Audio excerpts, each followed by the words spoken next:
بسم الله الرحمن الرحيم، والصلاة والسلام على أشرف المرسلين. إخواني الطلبة، سنقوم بحل هذا التمرين بيانيا، نتعلم من خلاله كيف نعين جدول التغيرات وجدول الإشارة وحل المتراجحات بيانيا. إذا إليكم هذا المنحنى سي اف ممثل للدالة اف. إذا هذا منحنى اسمه سي اف ممثل للدالة اف. قال عين جدول تغيرات اف. أولا عين جدول تغيرات اف. يمكن أن نعين شيء آخر، يقول عين مجموعة تعريف الدالة اف. أولا نقول مجموعة التعريف.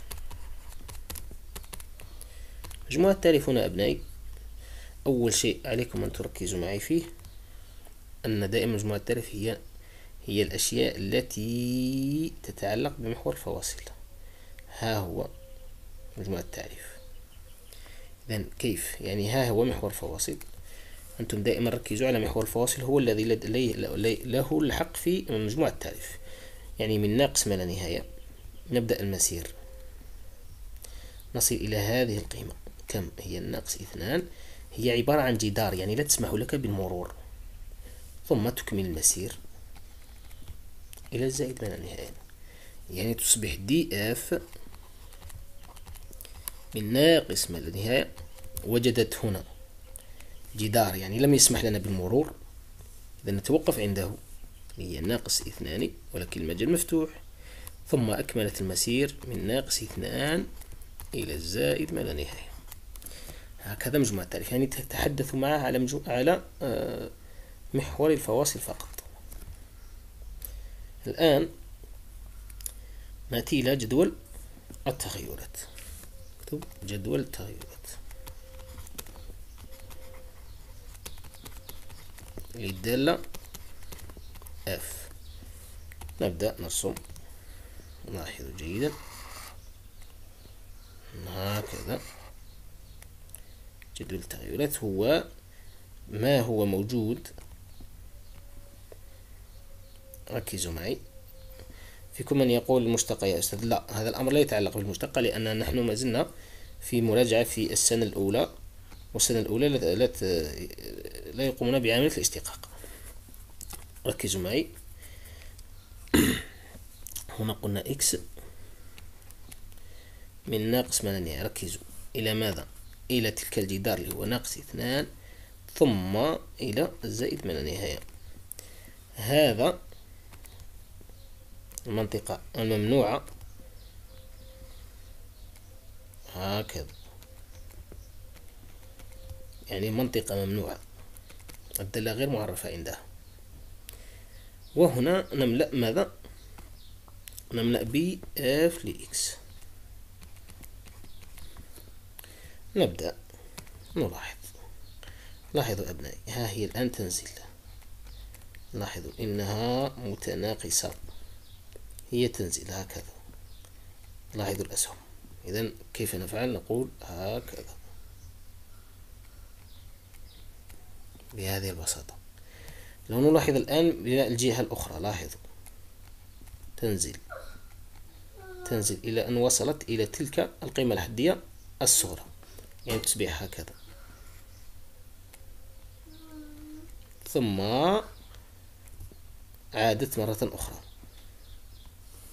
يعني كيف؟ يعني انطلقت هكذا، ثم نزلت، ثم أعادت، ثم وصلت إلى تلك القيمة الحدية اللي هي إحداث إياها كم؟ 0 مع هذا الإجراء كم هو؟ ناقص 1 ناقص 2 ناقص 3. ها هو الآن جدول التغيرات قد امتلئ بطريقة سليمة هكذا. ثم قال عين جدول الإشارة. نقول جدول إشارة F. يعني كأنما قال F لإكس.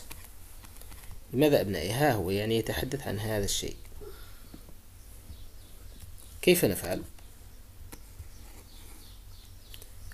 هو أنه جدول الإشارة قلنا هو هذا، هو الإيجريك. لاحظوا الإيجريك هو نفسه الآف لإكس. الإيجريك هنا لو تلاحظون من هذا المكان إلى هكذا يكون موجب، وفي هذه الجهة يكون كيف سالب. يعني هذه هي اف لإكس. إشارة اف لإكس يعني فوق محور الفواصل موجبة، تحت محور الفواصل سالبة. فوق محور الفواصل أين؟ يعني من هنا، ها هو المنحنى فوق فوق فوق إلى أن يصل إلى هذه القمة إذا سميناها ألفا، أو هو يظهر ربما هو ناقص 0.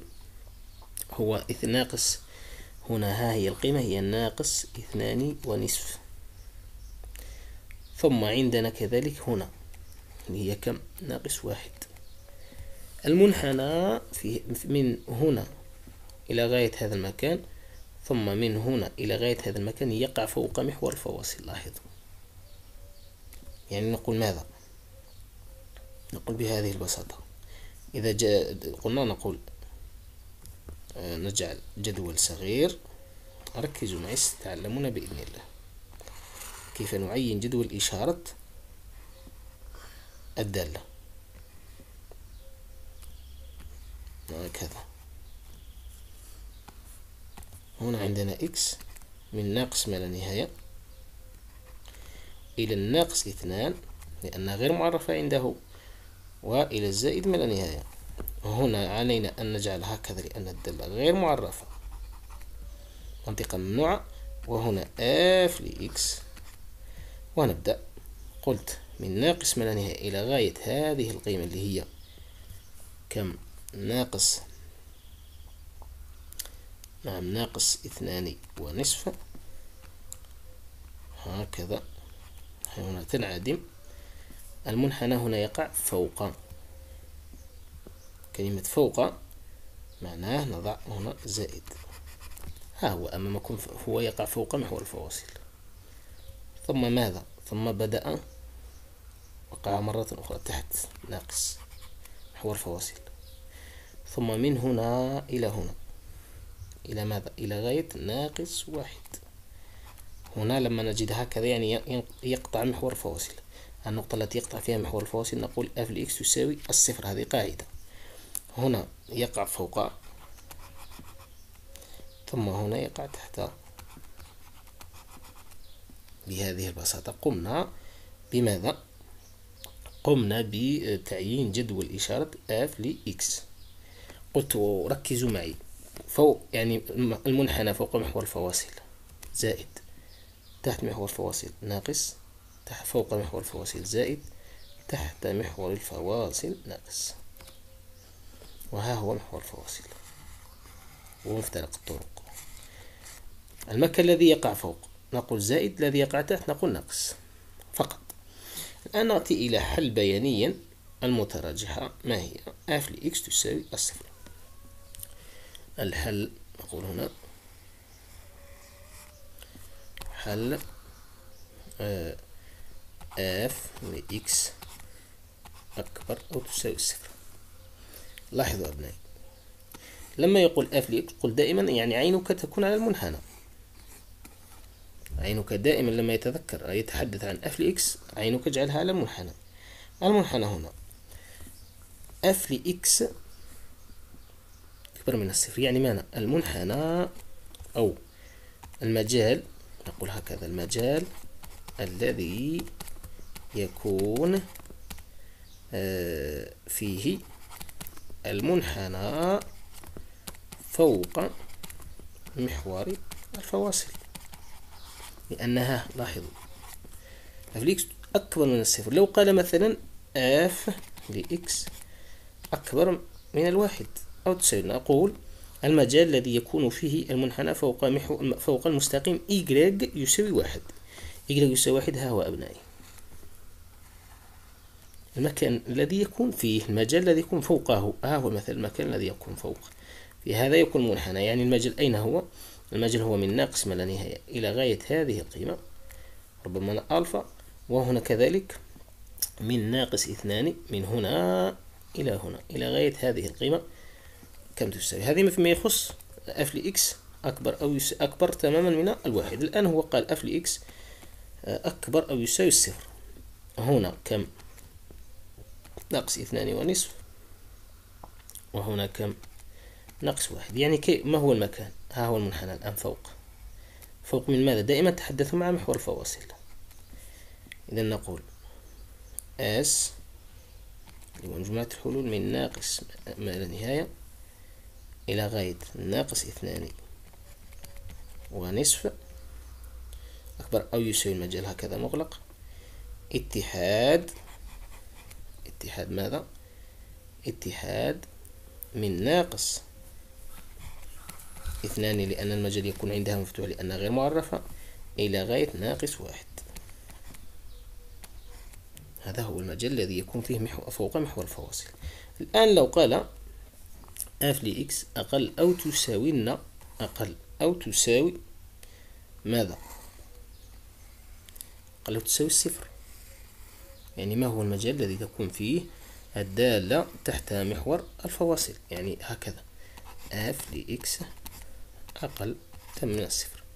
المجال يكون هنا اللي هي تصبح اس فتحة مجموعة الحلول من ناقص 2.5 إلى غاية الناقص 2 اتحاد من هنا إلى هكذا. إلى ماذا؟ إذا كانت الدالة معرفة من ناقص ما يزيد من، لأن هذا ممكن هكذا يكمل طريقه. كيف نقول؟ لاحظوا معي. إذن هكذا كما تلاحظون من ناقص 1 إلى غاية زائد ما لا نهاية. هذه فيما يخص هذا الحلول من هذا النوع فقط. وإلى لقاء آخر إن شاء الله أبنائي، وجزاكم الله خيرا.